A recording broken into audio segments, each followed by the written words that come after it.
Hello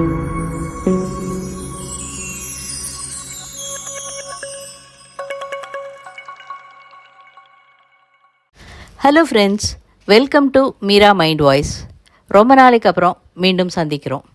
again இது எதுக்காகனா BP கொண்டாட்டத்துக்காக. வர்ற சண்டே ஈவினிங் 4:30க்கு நம்ம பிக் பாஸ் முடிஞ்சதுனால அந்த பிரபலங்களை எல்லாம் வச்சு ஒரு பிபி கொண்டாட்டம் நிகழ்ச்சி நடக்க போகுது.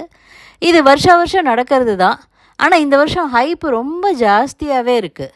அதுக்கு முன்னாடி ஒரு 5-6 ப்ரமோஸ் போட்டுட்டாங்க. ப்ரமோஸ் எல்லாம் பார்க்கும்போது பயங்கர ஒரு எதிர்பார்ப்பு இருக்குது. பிகாஸ் இந்த வருஷம் ஹோஸ்ட் பண்ண போகிறது பிரியங்கா அண்ட் ராஜு. ஏன்னா 7 கொண்டாட்டம் பார்த்திங்கன்னா இவ்வளோ பெருசாக இல்லை. அதில் கண்டஸ்டன்ஸே பல பேர் கலந்துக்காமல் இருந்தாங்க. இந்த தடவை எல்லாரும் கலந்துட்டுருக்காங்க.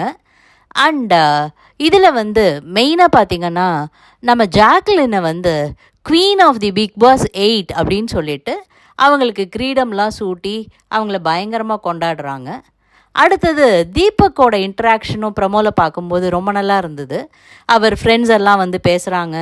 இயக்குனர் சமுத்திரகனி பேசுகிறாரு, அதுவும் நல்லா இருந்தது. தென் நம்ம சௌந்தர்யா டான்ஸ் ஆடுறாங்க. அவங்களுடைய ஃபேன்ஸ் எல்லாம் அவங்களையும் இது பண்ணுறாங்க.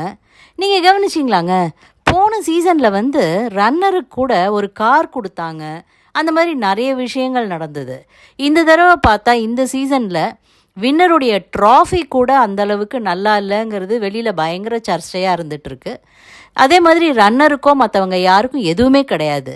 அட்லீஸ்ட் ரன்னராக வந்தவங்களுக்கு மற்றவங்களுக்கெல்லாம் ஒரு டைட்டில் ஒன்று கொடுத்தாங்கல்ல, அந்த மாதிரி ஏதாவது ஒரு டைட்டிலாவது கொடுத்துருக்கலாம். எதுவுமே கொடுக்கல இவங்க. அதை எல்லாத்தையும் நான் பூர்த்தி பண்ணுற விதமாக இந்த பிக் பாஸ் கொண்டாட்டம் இருக்கும் அப்படின்னு எதிர்பார்க்குறோம். அடுத்த ஃபெலிசிட்டேஷன் தீபக்குக்கு. ஈவன் இயக்குனர் சமுத்திரகனி கூட அவருக்காக பேசியிருக்காரு. அதுவும் ப்ரமோவில் பார்க்க ரொம்ப நல்லா இருந்தது. தென் சௌந்தர்யாவுக்கு சின்ன குழந்தைங்கள்லேருந்து பெரியவங்க வரைக்கும் சௌந்தர்யாவை இது பண்ணுறது, ஹானர் பண்ணுறது ரொம்ப நல்லா இருந்தது. ஆஸ் யூஷுவல் முத்துக்குமரனுக்கு கிராமிய கலைஞர்கள்லாம் அவரை ஃபெலிசிட்டேட் பண்ணி பேசினதும் நல்லா இருந்தது. அடுத்ததாக அல்டிமேட் வரப்போகுதுன்னு ஒரு பயங்கர எதிர்பார்ப்பு கிளம்பியிருக்கு. அல்டிமேட் வருமா? அதை பற்றி என்ன நினைக்கிறீங்க?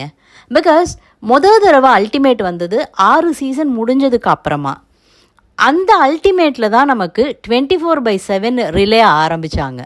அல்டிமேட்டுங்கிறது ஒவ்வொரு சீசன்லேருந்தும் 2 கண்டஸ்டன்ஸை கூப்பிட்டு 100 நாளைக்கு பதிலாக 75 நாள் நடந்த ஒரு விஷயம் அது.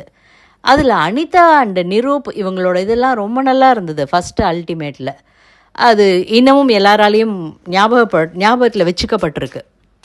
அந்த மாதிரி திரும்ப அல்டிமேட் வருமா? அப்படி வந்தால் இந்த தடவை 2 சீசன் தானே முடிஞ்சிருக்கு. இதுலேருந்து யாரெல்லாம் ப்ராபபிள் கேண்டிடேட்ஸாக இருக்க முடியும்? அதை பற்றி என்ன நினைக்கிறீங்க?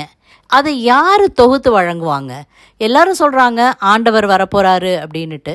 இல்லை பழையபடி சிம்புவே நடத்த போகிறாரா?